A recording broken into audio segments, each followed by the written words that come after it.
ದಿಕ್ಕು ದಿಕ್ಕಿಗೂ ಕಿರಣ ಬೀರಿದ ಗುರುವೇ ಅಂಬೇಡ್ಕರ, ಅರಿವೇ ಅಂಬೇಡ್ಕರ, ಗುರುವೇ ಅಂಬೇಡ್ಕರ, ಜೈ ಭೀಮ್, ಅರಿವೇ ಅಂಬೇಡ್ಕರ, ಅಂಬೇಡ್ಕರ, ಕತ್ತಲ ಜಗತ್ತಿಗೆ ಬೆಳಕನ್ನು ನೀಡಿದ ಅರಿವೇ ಅಂಬೇಡ್ಕರ, ದಿಕ್ಕು ದಿಕ್ಕಿಗೂ ಕಿರಣ ಬೀರಿದ ಗುರುವೇ ಅಂಬೇಡ್ಕರ, ಅರಿವೇ ಅಂಬೇಡ್ಕರ, ಗುರುವೇ ಅಂಬೇಡ್ಕರ, ಜೈ ಭೀಮ್, ಅರಿವೇ ಅಂಬೇಡ್ಕರ, ಗುರುವೇ ಅಂಬೇಡ್ಕರ, ಹೆಜ್ಜೆ ಹೆಜ್ಜೆಗೂ ಚುಚ್ಚುವ ಮುಳ್ಳು ದಲಿತರ ಹಾದಿಲಿ ಬರಿಗಲ್ಲು, ಹೆಜ್ಜೆ ಹೆಜ್ಜೆಗೂ ಚುಚ್ಚುವ ಮುಳ್ಳು ದಲಿತರ ಹಾದಿಲಿ ಬರಿಗಲ್ಲು, ಹೋದಲ್ಲೆಲ್ಲ ಹಸಿದುಗಿಲು ಗುಡುಗಾಕಿ ಗುಡುಗಿದ ನೀ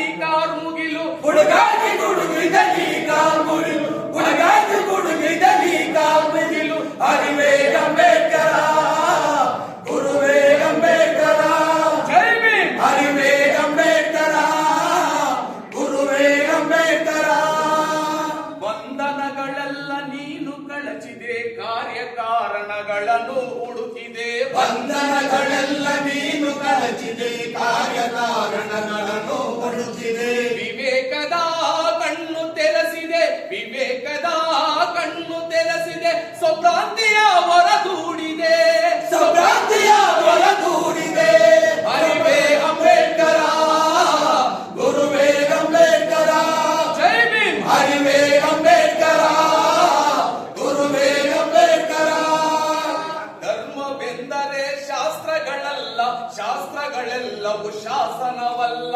ಧರ್ಮವೆಂದರೆ ಶಾಸ್ತ್ರಗಳಲ್ಲ, ಶಾಸ್ತ್ರಗಳೆಲ್ಲ ಶಾಸನವಲ್ಲ, ಶಾಸನಗಳೆಲ್ಲ ಶಸ್ತ್ರಗಳಾಗಿ, ಶಾಸನಗಳೆಲ್ಲ ಶಸ್ತ್ರಗಳಾಗಿ, ಪ್ರಗತಿ ವಿರೋಧಿ ಅಸ್ತ್ರಗಳೆಂದೇ, ಪ್ರಗತಿ ವಿರೋಧಿ ಅಸ್ತ್ರಗಳೆಂದೇ, ಅರಿವೇ ಅಂಬೇಡ್ಕರ, ಗುರುವೇ ಅಂಬೇಡ್ಕರ, ಜೈ ಭೀಮ್, ಅರಿವೇ ಅಂಬೇಡ್ಕರ, ಗುರುವೇ ಅಂಬೇಡ್ಕರ, ಪಂಚಮರಿಗೆಲ್ಲ ಪಂಚಭೂತಗಳು ತಗಲಬೇಕು ಉಸಿರಾಡಲು, ಪಂಚಮರಿಗೆಲ್ಲ ಪಂಚಭೂತಗಳು ತಗಲಬೇಕು ಉಸಿರಾಡಲು, ಪಂಚಶೀಲ ತತ್ವಗಳು ಬೇಕು, ಪಂಚಶೀಲ ತತ್ವಗಳು ಬೇಕು, ಮಾನವರಾಗಿ ಬದುಕಲು, ಮಾನವರಾಗಿ ಬದುಕಲು, ನೀವು ಮಾನವರಾಗಿ ಬದುಕಲು, ಅರಿವೇ ಅಂಬೇಡ್ಕರ, ಗುರುವೇ ಅಂಬೇಡ್ಕರ, ಜೈ ಭೀಮ್, ಅರಿವೇ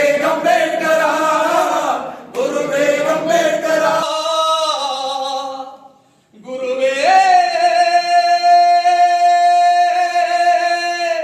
ಅಂಬೇಡ್ಕರ. ಹೆಜ್ಜೆ ಕೊಟ್ಟಿದ್ದೀನಿ ಭೀಮ್ರಾವ್ಗೆ. ಆ ಹೆಸರು ಹೋಗ್ಬೇಕು ಅಂತ ಭೀಮ್ರಾವ್ ಹೆಸರು ತನ್ನ ತಂದೆ ತಾಯಿ ಕೊಟ್ಟಿರೋದು. ಅಂಬೇಡ್ಕರ್ ಅನ್ನೋ ಹೆಸರು ಇವತ್ತು ಇಷ್ಟು ದೇಶಗಳಲ್ಲಿ ಅವ್ರ ಹೆಸರು ಹೇಳ್ತಾ ಇರೋದು ಯಾರಂದ್ರೆ, ಗುರು ತನ್ನ ಶಿಷ್ಯನ ಗುರುಗೆ ಮೀರಿರುವಂತ ಎತ್ತರದ ಸ್ಥಾನಕ್ಕೆ ತಗೊಂಡೋಗಿರೋದು ಗುರು. ತನ್ನ ಜಾತಿಯನ್ನ ಗುರುಸಿದ, ಅಂಬೇಡ್ಕರ್ ಅಲ್ಲಿರುವಂತ ಮೌಲ್ಯಗಳನ್ನ ಗುರುಸಿದ. ನಾವು ನಮ್ಮ ಮನಸ್ಸನ್ನ ಹೃದಯ ವೈಶಾಲ್ಯತೆ ನಮಗೆ ಬಂದ್ರೆ ಅವರಲ್ಲಿಲ್ಲ ಅಂದ್ರೆ ತಪ್ಪಾಗುತ್ತೆ. ಅಂಬೇಡ್ಕರ್ ಯಾರೆಲ್ಲ ಸರಿ ಅಂತ ಒಪ್ಕೊಂಡ್ರು, ಜೊತೆಯಲ್ಲಿ ಪ್ರೋತ್ಸಾಹ ವಿದೇಶಕ್ಕೆ ಬರೋದಕ್ಕೆ ಬರೋಡ ಮಹಾರಾಜರು ಅವ್ರನ್ನೆಲ್ಲ ನಾವು ಗುರುತಿಸ್ಕೊಂಡು ನಮ್ಮ ಸಂಘಟನೆ ಸೀಮಿತ ಅಲ್ಲ.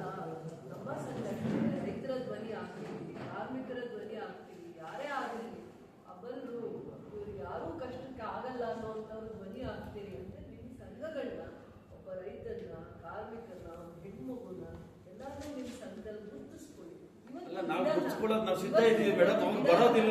ಇವತ್ತು ಗಿಡನ ಬೆಳೆಸಿ, ನಾಳೆ ಅದು ಮರ ಆಗುವಷ್ಟರಲ್ಲಿ ಎಲ್ಲರಿಗೂ ಫಲ ಸಿಗುತ್ತೆ. ಇವತ್ತು ಗಿಡ ಬೆಳೆಸೋಗೆ ನಾನು ಹಿಂಗೆ ಇರ್ತೀನಿ, ನಾನು ಇದಕ್ಕೆ ಸೀಮಿತ ಆಗ್ತೀನಿ ಅಂದ್ರೆ ಅದು ಫಲ ಕೊಡಲ್ಲ, ಕಡಿಮೆ ಫಲ ಕೊಡುತ್ತೆ.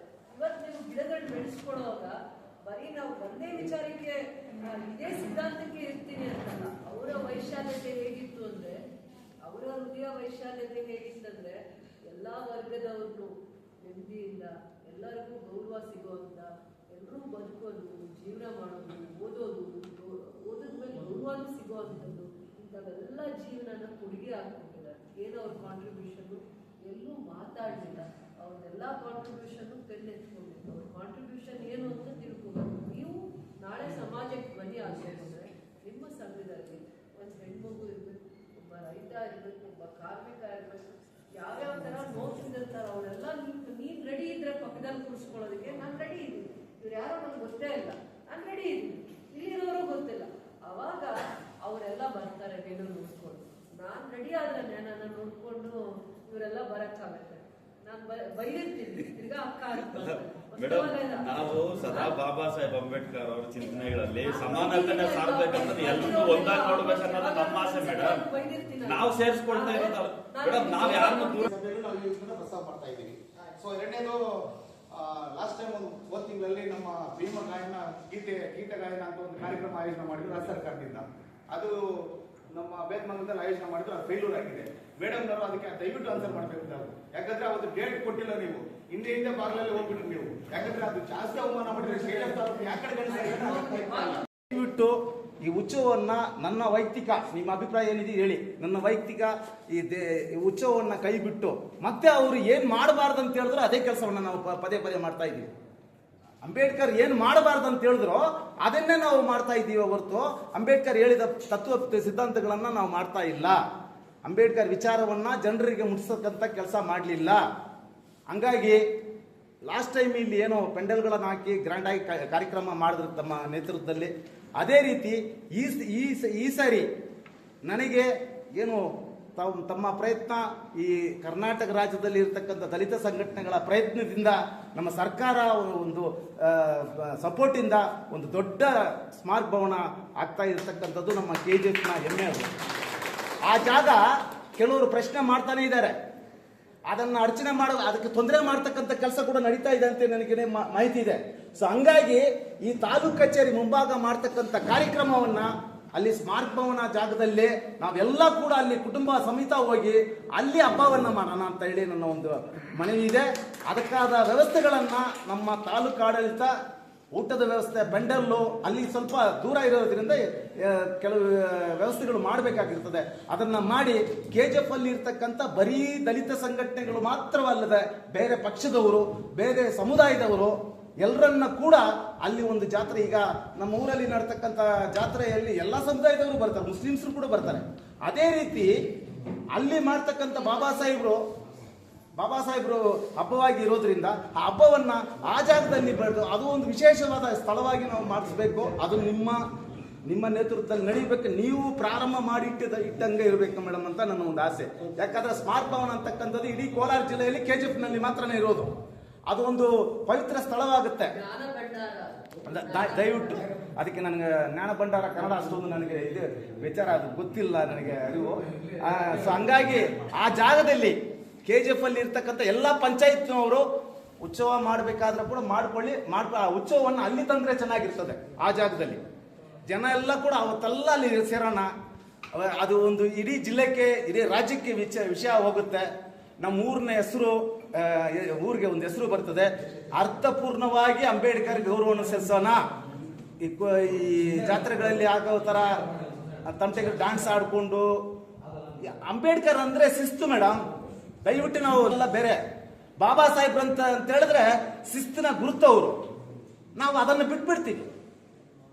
ನಮ್ಮ ಹತ್ರ ದುಡ್ಡು ಇಲ್ಲದೆ ಇರಬಹುದು, ಬಟ್ಟೆ ಇಲ್ಲದೆ ಇರಬಹುದು, ಶಿಸ್ತು ಇದ್ರೆ ಎಲ್ಲ ಕೂಡ ಆಟೋಮೆಟಿಕ್ ಆಗಿ ಬರ್ತದೆ ಅಂತ ಹೇಳಿ ಬಾಬಾ ಸಾಹೇಬ್ರು ಹೇಳಿದ್ದಾರೆ. ಸೊ ಹಂಗಾಗಿ ಶಿಸ್ತಿನ ಕಾರ್ಯಕ್ರಮವಾಗಿ ಅಲ್ಲಿ ಮಾಡೋಣ ಅಂತ ಹೇಳಿ ನನ್ನ ಅಭಿಪ್ರಾಯ ಮೇಡಮ್. ದಯವಿಟ್ಟು ಅದನ್ನ ಪರಿಶೀಲನೆ ಮಾಡ್ಬೇಕಂತ ಹೇಳಿ ನನ್ನ ಮನವಿ ಮೇಡಮ್. ಕಾರ್ಯಕರ್ತರಾಗೋದು, ಆ ಕೆಲಸ ಹೆಂಗಾಯ್ತು, ಈ ಕೆಲಸ ಹೆಂಗಾಯ್ತು, ಹಿಂಸೆ ಕೊಡೋದು, ಅಧಿಕಾರಿಗಳನ್ನ ಹಿಂಸೆ ಕೊಡೋದು, ಅಧಿಕಾರಿಗಳಿಗೆ ಕೆಲಸ ಮಾಡಿರೋರಿಗೆ ಇಷ್ಟೇ ಇರೋ ಕೆಲಸ ಅಂತ ಹೇಳ್ತಾ ನಾನು ಅಷ್ಟೇ. ಖಂಡಿತವಾಗೂ ನಮ್ಮ KGF ಅಲ್ಲಿರುವಂಥವ್ರು ನಿಮ್ಗೆ ಯಾರಿಗೂ ಆ ಲಕ್ಷಣ ಇಲ್ಲ, ನಿಮ್ಗೆ ಯಾರಿಗೂ ಆ ಥರ ಲಕ್ಷಣ ಇಲ್ಲ. ಆದರೆ ಆ ನೋವು ನಾನು ಕಳೆದ 10 ವರ್ಷದಿಂದ ಅನುಭವಿಸ್ತಾ ಇದ್ದೀನಿ. ನಂಗೆ ಬೇಜಾರಿಲ್ಲ, ಯಾಕಂದ್ರೆ APMCಗೆ ನಂದೇ ಸರ್ಕಾರ ಇದ್ದಾಗ 100 ಕಂಪ್ಲೇಂಟ್ ಕೊಟ್ಟರು. ನನಗೆ ಈ ಥರ ಫೈಲ್ ಎತ್ತಿಂಗ್ ಆಗ್ತಾರೆ. ಅದರಲ್ಲಿ ನನ್ನ ಪಕ್ಷದ ಮುಖಂಡರು, ಕಾರ್ಯಕರ್ತರು, ದೊಡ್ಡ ಲೀಡರ್ಸ್ ನನ್ನ ಪಕ್ಕದಲ್ಲಿ ಕುತ್ಕೊಳ್ಳೋವಂಥವ್ರು, ಅಲ್ಲಿ ಸ್ಟೇಟಲ್ಲಿ ಕುತ್ಕೊಳ್ಳೋವಂಥವ್ರೆಲ್ಲ ಇದ್ದಾರೆ. ಆದರೆ ಕೆಲಸ ಆಗಬಾರ್ದು ಅಂತ ವಿಘ್ನ ಮಾಡ್ತಾನೆ ಅಂತ. ಆದರೆ ಅವ್ರು ದೇವರು ನಮ್ಗೊಂದು ಶಕ್ತಿ ಕೊಟ್ಟಿರ್ತಾರೆ. ನಮ್ಗೆ ಕಾಣದೆ ಹಿಂದೆ ಏನೇನು ನಡೆದು ನನ್ನನ್ನು ಹೆಂಗೆ ಪಾರ್ ಮಾಡ್ಬೇಕಂತ. ಈಗ ನಾನು ಸಮುದ್ರದಲ್ಲಿ ಇರ್ತೀನಿ, ನನ್ನ ಹಡಗನ್ನ ಗೊತ್ತಾಗದೆ ಈಜ್ಕೊಂಡು ಬಂದು ಎಲ್ಲ ಕಡೆ ತೂತು ಮಾಡಿಬಿಟ್ರೆ ದೇವ್ರು ನನ್ನನ್ನು ಬದುಕಿಸ್ಬೇಕು ಅಂದ್ರೆ ತಾನೇ ನನ್ನನ್ನು ದಡ ಸಮುದ್ರದಲ್ಲಿ ಮಧ್ಯದಲ್ಲಿ ಇರ್ತೀನಿ. ಎಲ್ಲ ಕಡೆ ತೂತು. ಯಾರ ಕಡೆಯಿಂದ? ನನ್ನ ಜೊತೆನೆ ಸಂಘಟನೆ ಮಾಡಕ್ ಬಂದಿದ್ದೀನಿ ಅಂತ ನನ್ನ ಜೊತೆ ಸೇರ್ಕೊಂಡು ಕೆಳಗಡೆ ಹೋಗಿ ದೊಡ್ಡ ಹಡಗನೆ ತೂತು ಮಾಡ್ತಾರೆ. ನನಗೆ ಈಜಕ್ಕೂ ಬರಲ್ಲ. ಅವಾಗ ಯಾರು ನನ್ನ ಕೈ ಹಿಡಿದು ದಾಟ್ಸೋದು? ದೇವ್ರು. ಆ ಥರ ಕಾಣದೇ ಇರೋ ಶಕ್ತಿಗಳು ನಮ್ಮನ್ನು ಪಾರ್ ಮಾಡ್ತಾರೆ. ನಾನು ಅನ್ಕೊಂತೀನಿ ನೀವೇನಾದ್ರೂ ಹಂಗೆ ಮಾಡ್ತೀರೇನೋ, ನಿಮ್ಗೆ ಓದಿರೋ ಜ್ಞಾನ ಇಲ್ಲ, ಏನ್ ತಪ್ಪು ಮಾಡ್ತಾರೋ ಅಂತ. ನಾನು ನಿಮ್ಮನ್ನ ಹಂಗೆ ನೋಡ್ತಾ ಇದ್ರೆ ಚೆನ್ನಾಗಿ ಓದಿರೋ ಅಂಥವ್ರು, ಬಣ್ಣದಾಗ ಬಟ್ಟೆ ಹಾಕೊಳ್ಳೋರು, ಚೆನ್ನಾಗಿ ಭಾಷಣ ಮಾಡೋರು, ಕೊನೆಗೆ ಹೋಗಿ ಏನ್ ಮಾಡ್ತಾರೆ ಅನ್ನೋ ಸತ್ಯ ನನಗೆ ಅರಿವಾಗಿದೆ. ನೀವೇನೋ ಅರಿವು ಜಾಸ್ತಿ ಆಗ್ಬಿಟ್ಟಿದೆ ಇವಾಗ ತುಂಬಾ. ಎಲ್ಲಿ ಏನ್ ಕೆಲಸ ಕೊಡ್ತಾರೆ ಹಾಗೇನೆ ಯಾರಿಗೂ ಇದೆ, ಸ್ಟೇಟ್ ಅಲ್ಲಿ ಯಾರಿಗೂ ಇದೆ ಅಂದ್ರೆ ಇಲ್ಲ ನಮ್ಮ KGF ಅವ್ರಿಗೆ ಹೋಗಿ ಬೆಮೆಲ್ ಅವ್ರು ನೆಚ್ಕಟ್ತಾರೆ. ಬೆಮೆಲ್ ಅವ್ರು ತಪ್ಪು ಅಂದ್ರೆ BGML ಅವ್ರು ನೆಚ್ಕಟ್ತಾರೆ. ಇಲ್ಲ ಇನ್ಯಾರೋ ಗಾಲ್ಫ್ ಅವ್ರು ನೆಚ್ಕೊಡ್ತಾರೆ. ಅದ್ರ ಉದ್ದೇಶನೇ ಅರ್ಥ ಮಾಡ್ಕೊಂಡು ಬಂದು ಕಾಲಿಟ್ಟಿರೋಂಥ ಒಂದು ಕಾಲಿಟ್ಬಿಟ್ಟು ಹೋಗಿರೋಂಥ ಜಾಗ ಅದಾದ್ಮೇಲೆ ಭವಿಷ್ಯದಲ್ಲಿ ಅದೊಂದು ಜ್ಞಾನ ದೇಗುಲ ಥರ ನೋಡ್ತಾರೆ. ವಿಚಾರ ವೇದಿಕೆ ಆಗುತ್ತೆ. ಈ 10ನೇ ಕ್ಲಾಸಿಂದ ಹಿಡಿದು ಮತ್ತೆ ಯಾವುದೇ ದೇಶದಲ್ಲಿ ಓದ್ಬೇಕಂದ್ರೆ ಆ ಮಕ್ಕಳಿಗೆ ಹೈಯರ್ ಸ್ಟಡೀಸು, ಸ್ಕಾಲರ್ಶಿಪ್ಪು, ಯಾವ್ಯಾವ ಥರ ಎಕ್ಸಾಮ್ಸ್ ತಗೊಂಡ್ರೆ ಎಲ್ಲೆಲ್ಲಿ ಎಕ್ಸಾಮ್ ಬರೆಯೋದಕ್ಕೆ ಅವಕಾಶ ಸಿಗುತ್ತೆ ಅಂತ ಎಲ್ಲ ವಿಚಾರಗಳು ತಿಳ್ಕೊಳ್ಳುವಂಥ ಒಂದು ಜ್ಞಾನ ಕೇಂದ್ರ ಆಗ್ಬೇಕನ್ನೋಂಥ ಒಂದು ಆಲೋಚನೆ. ಆಗಲೇಬೇಕು, 10 ತಿಂಗಳಲ್ಲ ಕೆಲಸ ಹರಿಸಲೇಬೇಕು ಅಂತ ನಾನು. ಆಮೇಲೆ ಸರ್ಕಾರದಲ್ಲಿ ಯಾಕೆ ಸರ್ಕಾರದ ದುಡ್ಡು ನಾನು ಕಾಯಲಿಲ್ಲ ಅಂದರೆ ಯಾಕೆ ಇವತ್ತು ಸದ್ಯ ತಿಳ್ಕೊಂಡು ಒಂದ್ಸತಿ ಸರ್ಕಾರದಲ್ಲಿ ನಾನು 10 ಕೋಟಿ ಕೆಲಸ ಇದಕ್ಕೆ ಬೇಕು ಅಂದಾಗ ಸರ್ಕಾರ ಬೇರೆ ಕ್ಷೇತ್ರಕ್ಕೆ ನಂತರ 224 ಕ್ಷೇತ್ರಕ್ಕೂ ದುಡ್ಡು ಕೊಟ್ಟರೆ ನನಗೆ ಕೊಡೋಕ್ಕೆ ಸ್ವತಂತ್ರ ಇರುತ್ತೆ. ನಾನು 1 ಕೋಟಿ ಕೊಟ್ಬಿಟ್ಟು ಇನ್ನೊಬ್ರಿಗೆ 10 ಕೋಟಿ ಕೊಡೋದು, ನನಗೆ 10 ಕೋಟಿ ಕೇಳಿದ್ರೆ ಕೊಡೋಕ್ಕಾಗಲ್ಲ. ಯಾಕಂದ್ರೆ ನನ್ನ ಹಾಗೆ ಬೇರೆ ಶಾಸಕ ಹಾಗೆ ಕೇಳ್ತಾರೆ. ಅವಾಗ ನಾನು ಯೋಚನೆ ಮಾಡಿ ಅದಕ್ಕೆ ಅನುದಾನ ಏನೇನು ರಿಸೋರ್ಸ್ ಬೇಕು ಅದನ್ನ ಪ್ಲಾನ್ ಮಾಡ್ಕೊಬೇಕಾಯ್ತು. ನನ್ನ ಅನುದಾನನ, ಸರ್ಕಾರದ ಅನುದಾನನ, ಇನ್ನೇನಾದ್ರೂ ಯಾವ ಅನುದಾನ ಇಟ್ಕೊಂಡ್ರೆ ನಾನು ಈ ಕಾರ್ಯನ ಪರಿಪೂರ್ಣ ಮಾಡೋಕ್ಕಾಗತ್ತೆ. ಇವಾಗ ನಾನು ಒಂದು ಶಾಸಕರು, ನನ್ನಲ್ಲಿ ಒಂದು ಜ್ಞಾನ ಭಂಡಾರ 20 ಕೋಟಿಯಲ್ಲಿ ಮಾಡ್ತೀನಿ ಅಂದ್ರೆ KGF ಶಾಸಕರಿಗೆ ಕೊಟ್ರೆ ನಾಳೆ ಇನ್ನೊಬ್ರು ಬೇರೆ ಯಾವುದೋ ಅಲ್ಲಿ ಅಸೆಂಬ್ಲಿಯಲ್ಲಿ ಆಗಿರ್ತಾರಲ್ಲ ಬೇರೆ ಕ್ಷೇತ್ರದ ಶಾಸಕರು ಕೇಳಕ್ಕೆ ಸ್ವತಂತ್ರ ಇರುತ್ತೆ. ಮುಳಬಾಗ್ಲು ಅವ್ರು ಕೇಳಕ್ಕೆ ಸ್ವತಂತ್ರ ಇರುತ್ತೆ, ಕೋಲಾರ ಅವ್ರು ಕೇಳಕ್ಕೆ ಸ್ವತಂತ್ರ ಇರುತ್ತೆ. ಪಕ್ಕದ ಚಿಕ್ಕಬಳ್ಳಾಪುರ ಜಿಲ್ಲೆಯಲ್ಲಿ ಎಲ್ಲ ತಾಲೂಕು, ಗೌರಿಬಿದನೂರು, ಬಾಗೇಪಲ್ಲಿ ಎಲ್ರಿಗೂ ಕೇಳಕ್ಕೆ ಸ್ವತಂತ್ರ ಇರುತ್ತೆ. ಸರ್ಕಾರ ಕೊಡಲ್ಲ ಅಂದಾಗ ಅದು ವಿಘ್ನ ಆದಂಗಲ್ವಾ? ಅದಕ್ಕೆ ಅವತ್ತು ನಮ್ಗೆ ದೂರದೃಷ್ಟಿ ಬರಬೇಕು, ನಾನು ಹರಿಸಲೇಬೇಕು ಅಂದ್ರೆ 2 ವರ್ಷದಲ್ಲೇ ಈ ಕೆಲಸ ಕಾರ್ಯರೂಪಕ್ಕೆ ತರಬೇಕಲ್ಲ. ಅವತ್ತು ನನಗೆ ಗೊತ್ತಿರ್ಬೇಕಲ್ಲ, ಅದ್ರ ಭಯ ಇರ್ಬೇಕಲ್ಲ. ಈ ಕೆಲಸ ನಾನು ಮಾತು ಕೊಡ್ತಾ ಇದ್ದೀನಿ, ಮುಂದೆ ಮಾತು ಕೊಡ್ತಾ ಇದ್ದೀನಿ. ನಾನು ಹೇಳ್ತಾ ಇದ್ದೀನಿ ಇದೆಲ್ಲ ಎಷ್ಟೋ ಜನದ ಆಶೀರ್ವಾದದಿಂದ ನನ್ನ ಕೆಲಸ ಹರಿಸ್ಕೊಂಡು ಬರ್ತಾ ಇದೆ. ಆಮೇಲೆ ನಾನು ಇನ್ನೇನು ಅಷ್ಟೇ, ಎಲೆಕ್ಷನ್ಸ್ಗೆ ಯಾರೇ ಆಗಲಿ ಎಷ್ಟು ತುಂಬಾ ಫೇಸ್ ಮಾಡೋದು ತುಂಬಾ ಕಷ್ಟ ಅಂದ್ರೆ ನಾನು ಒಂದು ಎಲೆಕ್ಷನ್ನ ಫೇಸ್ ಮಾಡಿದಾಗ ನಾನು ಜಾಸ್ತಿ ಹೆಣ್ಮಕ್ಳ ಜೊತೆ ಇದ್ದೆ. ಒಂದು ಧೈರ್ಯ ಬೆನ್ನಲ್ಲಿ ನಾನು ಇಂಥದ್ದೆಲ್ಲ 8 ವರ್ಷ ಸೇವೆ ಮಾಡ್ಬೋದು. ಇನ್ನೊಂದು ಎಲೆಕ್ಷನ್ಗೆ ಹೋಗೋ ಅಷ್ಟರಲ್ಲಿ ನಾನು ಬೇಲ್ ತಗೋಬೇಕಾಗಿ ಏನೂ ತಪ್ಪು ಮಾಡಿದೆ. ನಾನು ಅವತ್ತು ಉಗಾದಿಗೆ ಒಂದು ರೇಷನ್ ಕಿಟ್ಸ್ ಕೊಟ್ಟಿದ್ದೆ, ರಂಜಾನ್ಗೆ ಬೇಲ್ ತಗೊಳ್ಬೇಕಾಯ್ತು. ಒಂದ್ ಕಡೆ 1 ಕೋಟಿ ಸ್ಟಾಕ್ ಮಳೆಯಲ್ಲಿ ನೆಂದೋಯ್ತು, ಒಂದು ನೋವು. ಇನ್ನೊಂದ್ ಕಡೆ ಅದೇ ಒಂದು ದೊಡ್ಡ ಅಪರಾಧ ಅನ್ನೋದೇ ನಾನು ಏಮನ್ನೋ ಏಟು ಆಗಿದ್ದೀನಿ. ನಾನು ಬೇರೆ ಕಾಲಲ್ಲಿ ಹೋಗಿ ನಾನು ಬೇಲ್ ಮೇಲೆ ನಾನು ಎಲೆಕ್ಷನ್ ಓಡಾಡಿದ್ದೀನಿ. ಆ ಥರ ಒಂದು ಚಿತ್ರ ಹಿಂಸೆ ಮನುಷ್ಯನಿಗೆ ಒಳ್ಳೆ ರೀತಿನೇ ಇರಲ್ಲ. ಬೇರೆ ಅದೆಲ್ಲ ನಮ್ಮನ್ನ ತುಂಬಾ ತಿಳ್ಕೊಳ್ಳುತ್ತೆ ಪಾಠ. ಆದ್ರೆ ನಾನು ಸ್ವಾರ್ಥವಾಗಿ ಮಾಡಲಿಲ್ಲ, ಒಳ್ಳೆ ಮನಸ್ಸಿಂದ ಮಾಡಲಿ. ಅವಾಗಿಗೆ ಎಲೆಕ್ಷನ್ ಕೊಡೋಕ್ ಕಂಡಕ್ಟ್ ಬಂದಿರಲಿಲ್ಲ. ಆ ಥರ ಪ್ರತಿ ಮನುಷ್ಯನು ಪಾಠ ಕಲಿಸೋದು. ಅದಕ್ಕೆ ನಾನು ನಿಮ್ಮನ್ನ ಯಾವಾಗಲೂ ಪ್ರೀತಿಯಿಂದ, ಅಭಿಮಾನದಿಂದ ಎಷ್ಟೊಂದು ವಿಚಾರ ಯಾಕೆ ಹೇಳ್ತೀನಿ ಅಂದ್ರೆ ನನಗೆ ಇಷ್ಟು ಗಾಯ, ನಾನು ಹೊಸ ಬಟ್ಟೆ ಹಾಕೊಂತೀನಿ, ಆದ್ರೆ ನನ್ನ ಜೀವನ ಏನು ಅಂತ ನೋಡಿದಾಗ ಖಂಡಿತವಾಗೂ ಪ್ರತಿಯೊಬ್ಬರಿಗೂ ನೋವಾಗುತ್ತೆ. ನಾನು ಚೆನ್ನಾಗಿ ಬಟ್ಟೆ ಹಾಕೋತೀನಿ, ಆದ್ರೆ ನಾನು ತಿದ್ದೋದೇ ಬೇರೆ ವಿಚಾರ, ಅರ್ಥ ಮಾಡಿಸೋದೇ ಬೇರೆ ವಿಚಾರ. ನನ್ನ ಹಿಂದೆ ಆಗೋ ಗಾಯಗಳನ್ನ ವಾಸಿ ಮಾಡ್ಕೊಳಕ್ಕೆ ಆಗಲ್ಲ, ಅಂತ ಗಾಯ ಕೊಡ್ತಾರೆ, ಮರೆಯೋಕ್ಕೆ ಆಗಲ್ಲ. ನಾನು ಓದ್ಕೊಂಡಿದ್ದೀನಿ, ತಡ್ಕೋತೀನಿ, ನನಗೆ ನಿದ್ದೆ ಬಂದಿಲ್ಲ ಅಂದ್ರೆ ಪುಸ್ತಕಗಳು ಓದ್ತೀನಿ. ಆದ್ರೆ ನಮ್ಗೆ ಕೊಡೋ ಏಟಿದೆ ಅಲ್ಲ, ಮರೆಯೋಕ್ಕೆ ಆಗಲ್ಲ, ಯಾವ ಶತ್ರುನು ಕೊಡಲ್ಲ. ಒಂದ್ಸತಿ ಸಾಯಿಸಿದ್ರೆ ಒಂದೇ ಸತಿ ಸತ್ತೋಗ್ತಿದೆ. ಸತ್ತೋಗಿರೋದನ್ನ ಪದೇ ಪದೇ ಸಾಯಿಸ್ತಾರಲ್ಲ, ಅದು ತುಂಬಾ ನೋವು ಕೊಡುತ್ತೆ ಅವ್ರ ಮನುಷ್ಯನು.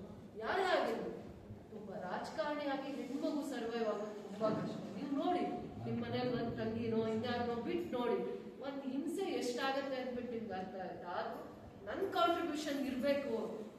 ನಾನು ಇಲ್ಲಿ ಇಲ್ಲದೆ ಇರೋ ದಿನ ನಾನು ಏನಂತ ಇಲ್ಲಿ ಜನ ಹೇಳ್ಬೇಕು ಅಂತ ನಾನು ಪ್ರಯತ್ನ ಮಾಡಿದ್ದೀನಲ್ಲ, ಒಂದು ಖುಷಿ ಇದೆ. ಇಲ್ಲೊಂದು 10 ಇಂಡಸ್ಟ್ರೀಸ್ ಬರುತ್ತೆ, 10 ಇಂಡಸ್ಟ್ರೀಸ್ನು 5 ರಿಂದ 10 ಸಾವಿರ ಜನ.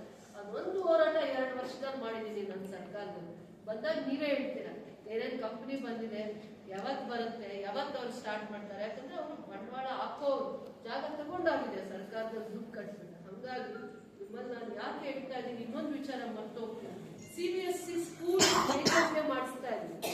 ನಿಮ್ಮ ಮಕ್ಕಳು ಓದಿ ಜಾಗ ಕೊಡ್ತಾ ಇದೀವಿ. ಸರ್ಕಾರದ ಒಂದು ಶ್ರಮಿಕ ಶಾಲೆ ಅಂತ, ಅದು ಕಾರ್ಮಿಕ ಇಲಾಖೆಯವರು ಮಾಡುವಂಥದ್ದು. ಜಾಗ ಕೊಟ್ಟು ನಾವು ಪ್ರಸ್ತಾವನೆ ಕೊಟ್ಟಿದ ತಕ್ಷಣ ಈ ವರ್ಷದ ಬಜೆಟ್ ಅಲ್ಲಿ, ಅದಾದ್ಮೇಲೆ 2 ವರ್ಷದಿಂದ ಒಂದು ITI ಡಿಪ್ಲೊಮಾ ಮಾಡಿರೋ ಅಂತ, ಗೌರ್ಮೆಂಟ್ ITI ಡಿಪ್ಲೊಮಾ ಇರುವಂತ GTTC ಅಂತಂದ್ರೆ ಜರ್ಮನ್ ಟೆಕ್ನಾಲಜಿ ಅವ್ರು ಬಂದು ಆ ಮಕ್ಕಳಿಗೆ ITI ಮಾಡಿರ್ತಾರಲ್ಲ, ಇಂಜಿನಿಯರ್ಗಿಂತ ಒಳ್ಳೆ ಬೇಸ್ಗೆ ಅವರು ಟ್ರೈನಿಂಗ್ ಕೊಡೋದ್ರಿಂದ ಜರ್ಮನ್ ಟೆಕ್ನಾಲಜಿದು ಒಂದು ಸಿಸ್ಟಮ್ ಇದೆ. ಅದು ಬೆಂಗಳೂರಲ್ಲಿ, ಮತ್ತೆ ಶರಣ್ ಪ್ರಕಾಶ್ ಪಾಟೀಲ್ ಅವರು ಮತ್ತೆ CM ಕಾನ್ಸ್ಟಿಟ್ಯೂನ್ಸಿಯಲ್ಲಿ ಆ ಥರದ್ದು ಒಂದು ಟ್ರೈನಿಂಗ್ ಇನ್ಸ್ಟಿಟ್ಯೂಷನ್ ಇತ್ತು. ಅದನ್ನ ನಾನು KGF ತರೋದಕ್ಕೆ ಯಶಸ್ವಿ ಆಗಿದ್ದೀನಿ. ಯಾವ ಹುಡುಗ ವಿದ್ಯೆ ಅಂತಿದೆ SSLC ಆದ್ಮೇಲೆ ಡಿಪ್ಲೊಮೊ ITI, ಅದಕ್ಕೆ ಟೆಕ್ನಿಕಲಿ ಅವರು ಅಂತ ನಾಲೆಡ್ಜ್ ಇರುತ್ತೆ, ಅವ್ರನ್ನ ಇವರು ಒಂದು ಬೇರೆ ಕಂಪನಿಯವರು ಇನ್ವೆಸ್ಟ್ ಮಾಡಿ ಅವ್ರನ್ನ ಟ್ರೈನ್ ಮಾಡ್ತಾರೆ. ಆ ಟ್ರೈನ್ ಮಾಡಿರೋ ಮಕ್ಕಳನ್ನ 3,000 ಜನ, 5,000 ಜನ, 10,000 ಜನನ ಆ ಕಂಪನಿಯವರೇ ಕರ್ಕೊಂಡು ಹೊರಟೋಗ್ತಾರೆ. ಕ್ಯಾಂಪಸ್ ಅಲ್ಲಿ ಸೆಲೆಕ್ಷನ್ ಮಾಡಿ ನಾವು ಈ ಪೇ ಸ್ಕೇಲ್ ಕೊಡ್ತೀವಿ ಅಂತ. ಅದು ಬೇರೆ ಕಡೆ ಇರ್ತಾ ಇತ್ತು, ಬೆಂಗಳೂರು ಆ ಕಡೆ. ಇಂಥದ್ದು ಒಂದು ಇನ್ಸ್ಟಿಟ್ಯೂಷನ್ಸ್ ನ ತರೋದ್ರಲ್ಲಿ ಕಳೆದ 6-7 ತಿಂಗಳ ಪರಿಶ್ರಮದ ಮೇಲೆ ಇಂಥವೆಲ್ಲ ಬರುತ್ತೆ. ಏನೂ ಓದಿಲ್ಲ ಅವ್ನಿಗೆ, ಅದೇನು ಫಿಟ್ಟರು, ಟ್ರೈನರು, ಎಲೆಕ್ಟ್ರಿಕಲ್ ಏನೇನಾಗಿರ್ತಾನೋ ಅದಕ್ಕೆ ಒಂದು ಒಳ್ಳೆ ಉದ್ಯೋಗ ಸಿಗುತ್ತೆ. ಅವ್ರು ಎಲ್ಲಿ ಕೆಲಸ ಕೊಡ್ತೀವಿ ಅಂತ ಅವ್ರು ಟ್ರೈನಿಂಗ್ ಕೊಟ್ಟು ಅವ್ರನ್ನ ಕರ್ಕೊಂಡು ಹೋಗ್ತಾರೆ. ಅವರೇ ಕರ್ಕೊಂಡು ಹೊರಟೋಗ್ತಾರೆ. ಇಂಥ ಕಂಪನಿಗೆ 1,000 ಜನ ಬೇಕಾಗ್ತಾರೆ ಅನ್ನೋದು. ಇಂಥವೆಲ್ಲ ನಾವು ವ್ಯವಸ್ಥಿತವಾಗಿ ಮಾಡಕ್ಕಾಯ್ತು. ಬರೀ ಎಜುಕೇಶನ್ಗೆ ವಿದ್ಯೆ ಕೊಟ್ಬಿಟ್ರೇನೆ ಕೆಲಸ ಸಿಗಲ್ಲ. ಆ ವಿದ್ಯೆ ಜೊತೆ ಏನೇನ್ ಮಾಡ್ಬೇಕು ಅಂತ, ಅದಕ್ಕೋಸ್ಕರ ವಿದ್ಯೆಗೆ ಎಷ್ಟು ಮಹತ್ವ ಕೊಡಕ್ಕಾಗತ್ತೆ ಕೊಡಿ. ಓದ್ಕೊಂಡ್ರೆ ಒಬ್ರು ಅವಮಾನ ಮಾಡಕ್ಕಾಗಲ್ಲ. ಒಬ್ರು ಅವಮಾನ ಮಾಡಿದ್ರು ಕೂಡ ಅದನ್ನ ಹೆಂಗ್ ತಗೋಬೇಕು ಅಂತ ಓದ್ದಾಗ ಮಾತ್ರ ದೇವ್ರ ಬುದ್ಧಿ ಕೊಡ್ತಾರೆ. ಅಷ್ಟೇ ನನಗಿರುವಂತ ಜ್ಞಾನ. ಬಂದಾಗ ಮುಗ್ಧಳಾಗೆ ಬಂದೆ. ಒಂದೊಂದು ಏಟು ನನ್ನನ್ನ 1000 ಪಾಠ ಕಲಿಸಿದೆ. ಒಂದೊಂದು ಏಟು ಕೂಡ ಹೇಳ್ಬಾರ್ದು. ಹೆಣ್ಮಕ್ಳು ನಾವೆಲ್ಲ ಹೇಳ್ಕೊಂಡ್ರೆ ಅದಕ್ಕೆ ಅರ್ಥ ಇರಲ್ಲ. ಅದಕ್ಕೆ ನಾನು ಪದೇ ನಿಮ್ಮನ್ನ ಅಭಿಮಾನದಿಂದ ಕೆಲವೊಂದು ಏನ್ ಹೇಳ್ತೀನಿ ಅರ್ಥ ಮಾಡ್ತೀನಿ. ಕೋಪ ಬರೋದು ತಪ್ಪಲ್ಲ, ಆ ಕೋಪನ ಒಳ್ಳೆದಕ್ಕೆ ಉಪಯೋಗಿಸ್ಕೊಳ್ಳಿ ಅಂತ ನಾನು